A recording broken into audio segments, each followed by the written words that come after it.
बिस्मिल्लाहिर्रहमानिर्रहीम।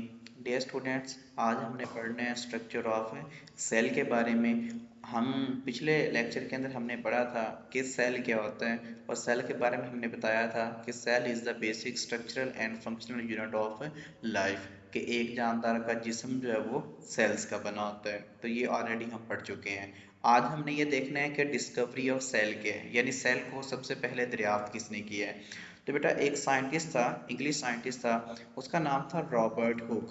उसने 1665 के अंदर यानी 1665 के अंदर सबसे पहले जो है वो सेल को दरियाफ्त किया था। तो ये एमसीक्यूज भी बहुत अहम है और ये शॉर्ट क्वेश्चन भी आ जाता है कि हु डिस्कवर्ड सेल, सेल को किसने दरियाफ्त किया। तो आपने बताना है कि रॉबर्ट हुक ने 1665 के अंदर सबसे पहले सेल को दरियाफ्त किया था। अब हमने ये देखना है कि उसने सेल को दरियाफ्त कैसे किया। तो उसने बेटा सिर्फ दो चीज़ों को इस्तेमाल किया था।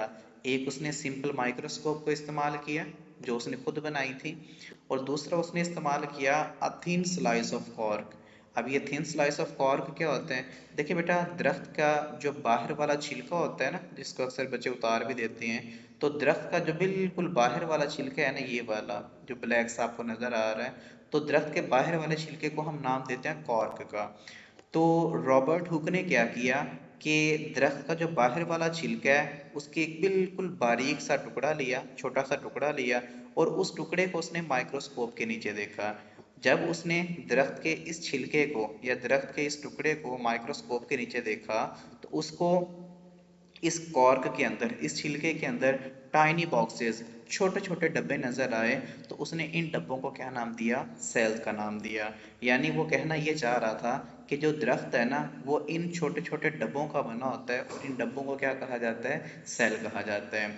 अब रॉबर्ट हुक ने ये तो बता दिया कि जो दरख्त है वो सेल्स का बना होता है, यानी उसने सेल को तो दरियाफ्त कर लिया, लेकिन एक मसला था कि उसने जो माइक्रोस्कोप इस्तेमाल की थी ना, वो कोई ज़्यादा बेहतर नहीं थी। तो लिहाजा वो सेल को बाहर से तो पढ़ सका, लेकिन वो सेल के इंटरनल स्ट्रक्चर को नहीं पढ़ सका। वो ये नहीं बता सका कि सेल के अंदर क्या चीज़ें पाई जाती हैं।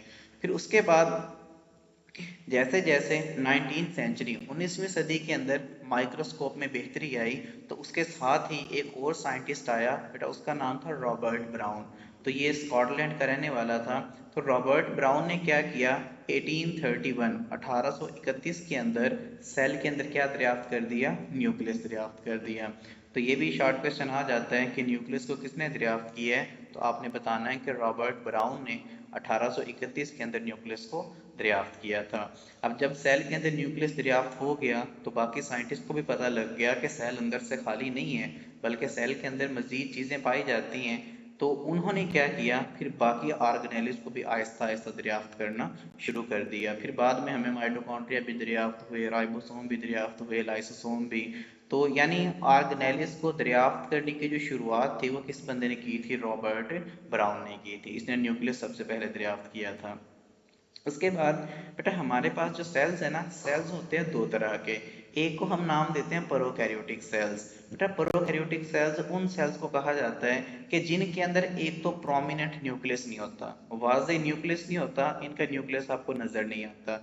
दूसरा, इनके अंदर मेम्ब्रेन बाउंड ऑर्गेनेली नहीं होती, यानी इसमें आपको माइटोकॉन्ड्रिया नजर नहीं आएगा, लाइसोसोम नजर नहीं आएगा, गोल्गी apparatus नजर नहीं आएगा। वो ऑर्गेनेलीज जिनके बाहर मेम्ब्रेन पाई जाती है, वो ऑर्गेनेली कभी भी प्रोकैरियोटिक सेल में नजर नहीं आती। लेकिन अगर यूकैरियोटिक सेल की बात करें, यूकैरियोटिक सेल जो होते हैं बहुत ज़्यादा कम्प्लेक्स होते हैं। क्यों? क्योंकि इसके अंदर वाज़ेह न्यूक्लियस भी आपको नजर आ रहा है, और हर वो ऑर्गेनेली जिसके बाहर मेम्ब्रेन पाई जाती है, जैसा कि माइटोकॉन्ड्रिया, गोल्गी apparatus, लाइसोसोम वगैरह, हर वो ऑर्गेनेली जिसके बाहर मेम्ब्रेन पाई जाती है, वो ऑर्गेनेली आपको कहाँ पे नजर आएगी? यूकैरियोटिक सेल में। यानी आप ये कह लें कि जो यूकैरियोटिक सेल है इसमें ऑर्गेनेलीज बहुत ज़्यादा होती हैं, प्रोकैरियोटिक सेल में ऑर्गेनेलीज ज़्यादा नहीं होती। दूसरी बात, यूकैरियोटिक सेल में वाज़ेह न्यूक्लियस होता है, प्रोकैरियोटिक सेल में वाज़ेह न्यूक्लियस नहीं होता। ये इनका बेसिक डिफरेंस है जी। इस टॉपिक से रिलेटेड बेटा जो एमसीक्यूज हैं वो आपको स्क्रीन पर नज़र आ रहे हैं, इनको नोट कर लीजिएगा।